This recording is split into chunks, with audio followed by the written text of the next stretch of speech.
বরবাদ সিনেমার চাইতে শাকিব খানের তাণ্ডব সিনেমাটা আমার মনে হয় সব থেকে জটিল হইব।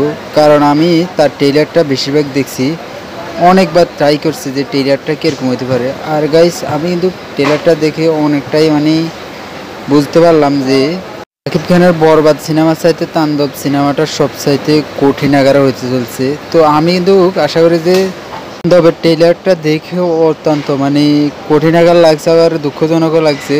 কারণ এখানে অনেকটাই মার্কস পড়ছে, যে জীবজন্তুর মার্কসটা বেশি পড়ছে। শাকিব খানের মুভিটা কিন্তু এমনিতে আমার থেকে অনেক ভালো লাগে, কারণ আমি কিন্তু মুভি দেখি।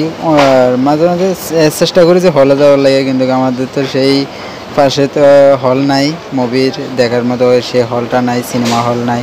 তো বাট আমরা শুধু ইউটিউবে দেখতে পাই। তো তার বেশিরভাগ শ্যুটিংগুলো আমার থেকে অত্যন্ত ভালো লাগে। তার লুকিং যেভাবে একটা এই যে বরবাদ সিনেমাতে যেরকম একটা করছে আর ট্রেলার, সেই ট্রেলারটাও কিন্তু সব থেকে জটিল আকারে হয়েছে।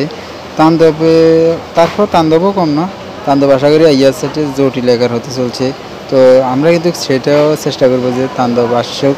আমি দেখতেছি যে ওই বরবাদ সিনেমার ভিতরে কিন্তু নায়িকা কিন্তু লাস্ট অব্দি থাকে না, নায়িকা মারা যায়। তো এই হেলিকপ্টার কিন্তু ডাকে। তো এই যে আবার কিন্তু খের কিন্তু আবার একটা ডায়লগ কিন্তু পুরো বিশ্বে কিন্তু ভাইরাল হয়েছে, জিল্লু মাল দে, এই জিল্লু মাল দে, ডায়লগটা পুরোটাই ভাইরাল হয়ে গেছে। তো তাণ্ডবে কিন্তু আবার কোনটা ভাইরাল হয়েছে এত বেশি তা কিন্তু এখনো অবধি মালুম করা যায়নি। ট্রেলার দেখে কিন্তু আমি কিছুটা হলেও বুঝতে পারছি।